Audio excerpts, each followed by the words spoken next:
Have UFOs crashed on Earth? Have we made alien contact? Is the US government covering up a massive UFO conspiracy? Behind me is one of the most secret military bases in the world, deep in the heart of the Nevada desert. The Groom Lake test site, also known as Area 51 or Dreamland, has been home to US stealth projects since the Second World War. However, in recent years, a more disturbing story has emerged, and that is that the government is back engineering recovered alien spacecraft.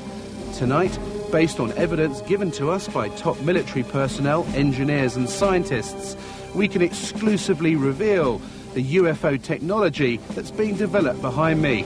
It's a story the US government has tried to cover up for half a century. The truth behind Dreamland. I am convinced, based on my research and the individuals whom I've had contact in the U.S. intelligence community, that the U.S. government does indeed have craft that meet the description of many of the UFO reports. The whole aim of the project was to take these craft, or the one in particular that I was working on, and try and duplicate its systems and subsystems with earthly materials.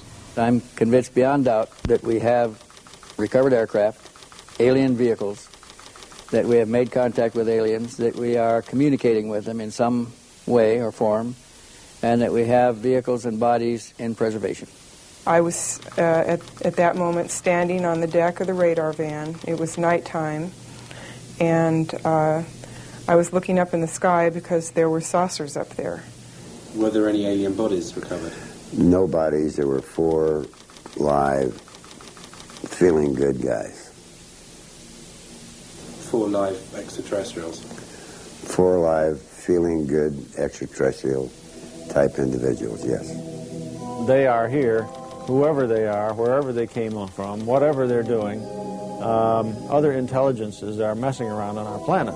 I think that too many people's butts are on the line with this, that they lied to us too long, that a lot of people have stolen legitimate national security money to keep this cover-up going, that they have perpetuated disinformation schemes on the American public, probably on the British public. The Air Force knows that there was a crash saucer, there were alien bodies recovered, that there have been aircraft that have gone up to chase UFOs and have not come back. They know that we're dealing with the biggest story of the millennium. Set on a remote dry lake bed 80 miles outside Las Vegas, Area 51 is just one part of the massive Nellis Air Force Base, which is roughly the same size as Switzerland. It was commissioned by President Truman in the 1950s as a top-secret location to develop and test America's new generation of post-war aircraft. In the technology fever of the 1950s, the base soon became home to the most exotic flying craft of its day. More recently, it is where the F-117 stealth aircraft was developed and test flown.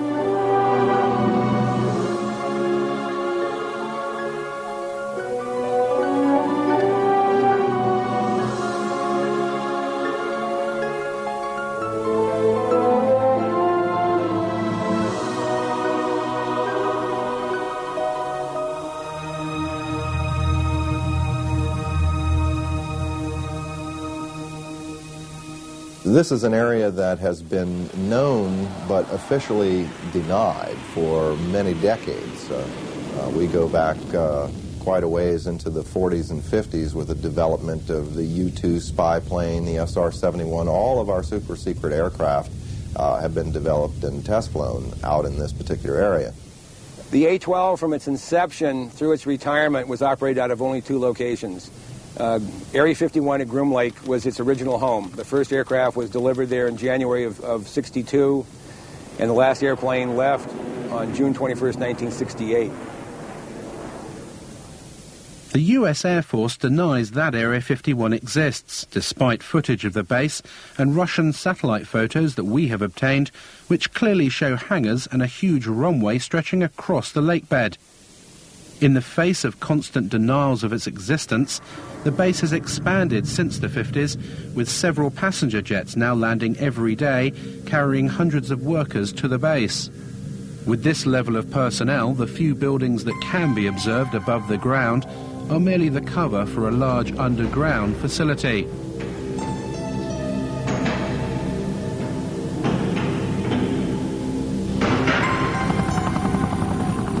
Security at the base is unprecedented and secrecy is paramount. Since the late 50s, the military has sequestered hundreds of thousands of acres of land that adjoin the base. The exclusion zone around Area 51 now stretches to 26 miles. The secret status of the base is very, very well preserved. And even if people are talking about the operation of the U-2s back in the 1950s, 40 years ago, they're still not allowed to identify the base by name or by location. All they can say is it is a remote facility. This place is an old anachronism from the Cold War.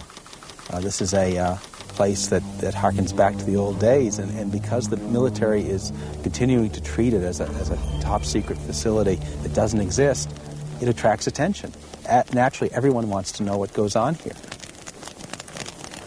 There is no question that the facility is there, that the government has said very little in the past about it, that it has the right to test things like the U-2, like the SR-71, like the stealth aircraft. People forget the stealth aircraft, over $10 million spent on developing it, and more than a decade before its existence was even announced. That's what you do out at Groom Lake.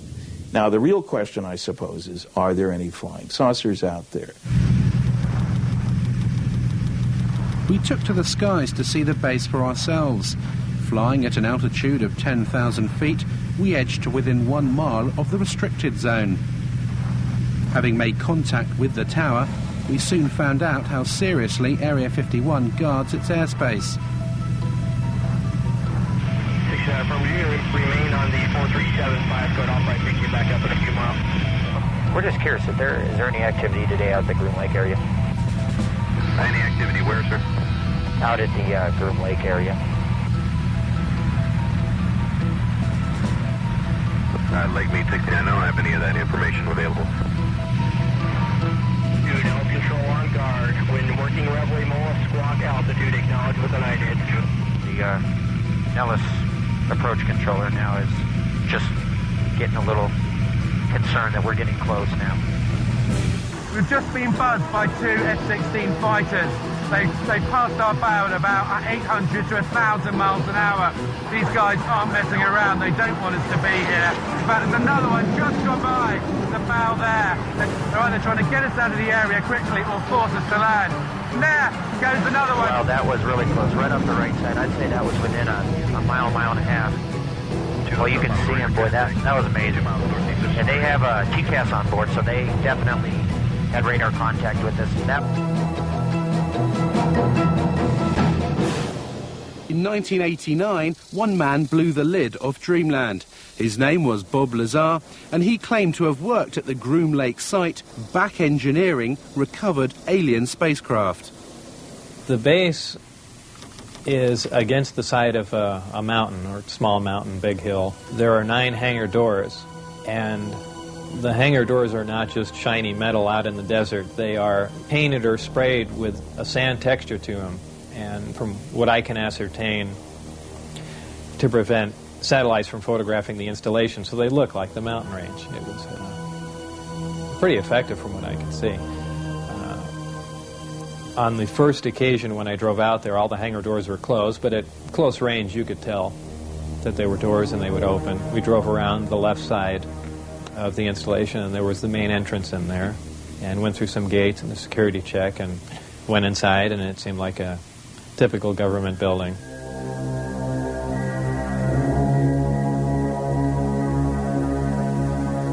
The work that I did basically entailed back engineering the power and propulsion system, and I opted to start with the power, the reactor that ran the craft. With the clearance that I had, that was known as Majestic clearance, there were only 22 people at S4 with that clearance to work on the craft. The location he worked on at Area 51 was called S4, and was housed on Papoose Dry Lake Bed, a short drive from Groom Lake. When I was brought in by bus, normally we had gone around to the left side of the installation and entered the door there. And for the first time, one of the hangar doors, the one on the end, was open. The bus drove up and we stopped there, and clear as day in the hangar, taking up almost all the hangar, was the disc. Looked like something right out of a science fiction movie. And we stopped, got out, and for the first time I was led in through that door. And as I walked in there, I thought, well, this is the new advanced aircraft we've been working on, and this is why people keep seeing flying saucers, because it's ours, and we've just been testing it, probably for all these years. And when I walked alongside it, I ran my hand on it. I say it's metal because it was cold, so I just assume it was some sort of metal. And in fact, by the hatch that was taken off, there was an opening there, and it had a little backwards American flag stuck on it. So I was positive it was something we had manufactured. I was allowed on the craft on one occasion to see the placement of these systems in case it was important